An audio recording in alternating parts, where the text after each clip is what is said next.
የተባለችውን በልታ ከገነት የመባረራቸው ምክንያት ይሆናል።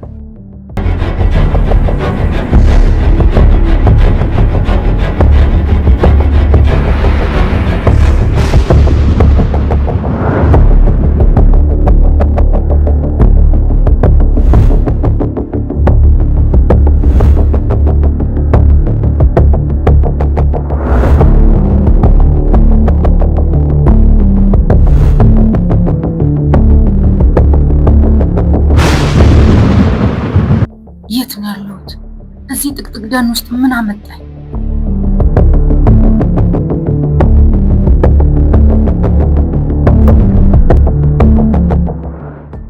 ማኪ እኮ ሞተች። እንዴ ምን ሆና? እሱን አላወኩም። ትናንት እኮ አግኝቻት ነበረ እኮ። እኔም አሁን ነው የሰማሁት።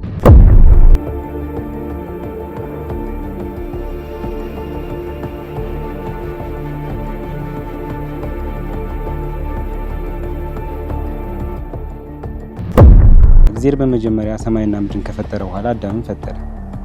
ለአዳምም አጋሩ ትሆን ዘንድ ከግራ ጎኑ አንዲት አጥንት ወስዶ ሔዋንን ፈጠረ። እነሱም በገነት ኖሩ ነበር። ለምን ቆይ አሁን ይሄ ካለውበት ነገር ጋር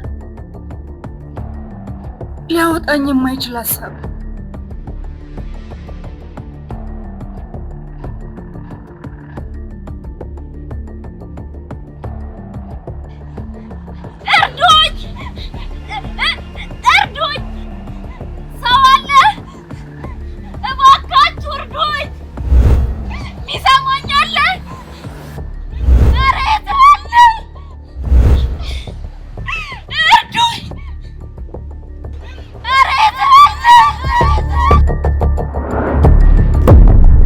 ፈጣሪም ለፈጠራቸው ፍጥሯን ትእዛዝ አስተላለፈ። እነሆ በዚች ገነት ስትኖሩ ከዚች በለስ ውጪ ያሻችሁን እንድትበሉ ፈቅጃለሁ አላቸው።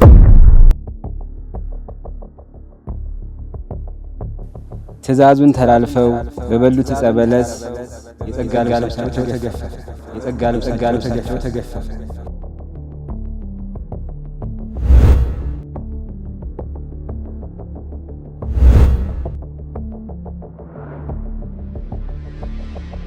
ስልጣንን ሽታ አትቢ የተባለችውን በልታ ከገነት የመባረራቸው ምክንያት ይሆናል።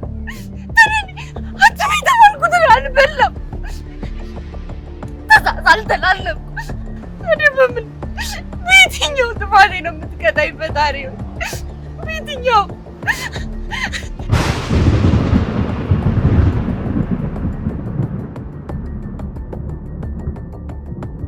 እንኳን ወደ ሁለተኛው ዓለም በሰላም መጣሽ።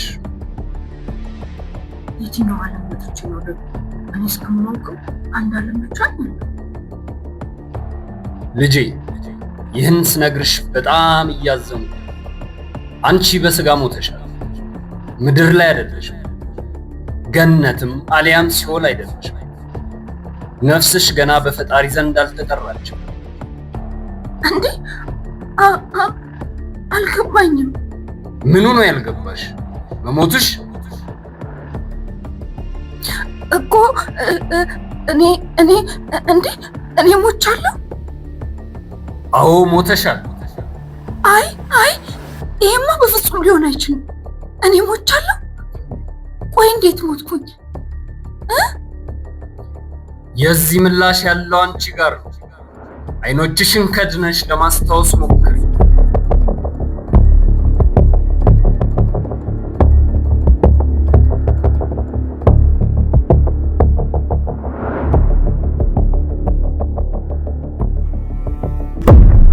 ነገር ከአቅሜ በላይ ሆኖ የኔ ያልኳቸው በችግር ይደርሱልኛል ያልኳቸው ሰዎች ሁሉ ዛሬ ቀን ሲጨለምብኝ የምገባበት ሰዓት አይንሽን ላፈራለሁ። ቆይ ምን ተፈጠረ? ታውቃለህ፣ በነበረኝ ጊዜ ሁሉ ለነሱ ደራሽ ነበርኩኝ። ዛሬ ግን ለዕለት ጉርስ የሚሆነኝ ስራ ባገኝ አንድ ሰው ተያዥ የሚሆነኝ አጣሁ። እዚያ ላይ ደግሞ የ3 ወር የቤት ኪራይ ስላልከፈልኩ አስወጥተውኛል። እኔ ቤተሰብ የለኝም። ቤተሰቦች እናንተ በዙሪያ ያላችሁ ሰዎች ብቻ ናችሁ። አሁን እኮ ሁላችንም አንድ አይነት ሁኔታ ላይ ነው ያለነው። አውቃለሁ። የኔ ግን በጣም ከፋ። አሁን ግን የመጨረሻ ተስፋ አንተ ነህ። ባግዝሽ በጣም ደስ ይለኝ ነበር። አሁን ግን ለሰርጌ ብዙ ወጪ አለብኝ። ዋስ እንኳን እንዳልሆንሽ ጊዜው በጣም አስቸጋሪ ነው። አንድ ቀን እንኳን ቢጠፋ ያሳለፍነው ነገር እኮ ለዚህ ከበቂ በላይ ነበር። ለነገሩ እንኳን ሰው ፈጣሪም ጨክኖብኛል። መልካም ጋብቻሽ። አይዞሽ እሺ። ደግሞ ለሰርጌ እንዳትቀሪ። ሰው እንዴት ያለውን ነገር ሁሉ ባንድ ያጣል። አሁን ለሚያኝ የሞላልኝ እንጂ ቸገረኝ የተገፋው አልመስልም። ምክንያቱም ለብሼ ቆሜ ስለምሄድ ህይወት ፍትሃዊ አይደለችም። አንዱ ተቸግሮ የሚበላው አጥቶ ይሰቃል። ሌላው ደግሶ በልቶ ጠግቦ የመጣውን ሰው ብሉልኝ ይላል። በቃኝ። እኔ መኖሬ ማንንም ካልጠቀመ መሞቴ ማንንም አይጎዳም። ቢያንስ ከዚህ ሁሉ ጭንቀት ራሴን ነፃ አውጣ።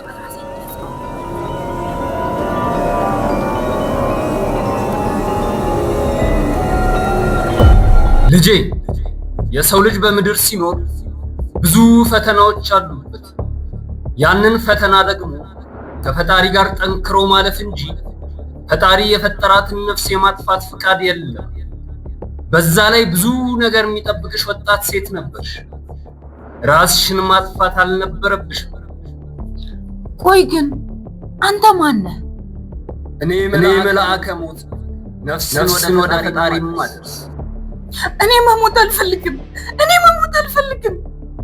መሞትማ ሞተሻል። ያውም ከፈጠረሽ ፈጣሪ በላይ በሰዎች ላይ ተስፋ በማድረግሽ። እንዴት? ሰው ገፋኝ፣ ፊቱን አዞረብኝ፣ የሚረዳኝ የለም፣ ገንዘብ አጣው ብለሽ ለፈጣሪሽ ብቻ የሚገባውን እምነትና ተስፋ ለደካማው ሰው በመስጠትሽ አሁን ላይ እነዛ ሰዎች የምን መዋጮ? ሁሉንም ነገር እኔ እሸፍናለሁ። እሷ እኮ ባለውለታዬ ነበረች። በቃ መጣው በችግርሽ ያልደረሱልሽ ለሞትሽ ድግስ እየተጣደፉ ስምሽ በሬሳ ተቀይሯል። አንቺን ለመቅበር ከቅርብም ከሩቅም ሰዎች ይሰበሰባል። በለቅሶ ዋይታ ይቀብሩሻል። ከዛ ሳምንት ባልሞላ ጊዜ ውስጥ ይረሱሽና ሁሉም የራሱን ህይወት ይቀጥላል። ይሄው ነው። በያሁን ወደ ፈጣሪ ላድርስሽ።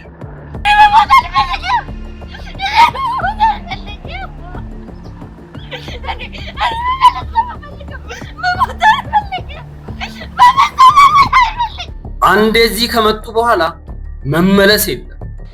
እባክህን እርዳኝ። እኔ መሞት አልፈልግም። በፈጣሪ ፊት የሚያቆም ምንም ጥሩ ስራ የለኝም። እኔ ደግሞ ነፍስን ወደ ፈጣሪ የማድረስ እንጂ ነፍስን ከስጋ የማዋሃድ ስልጣን የለኝም።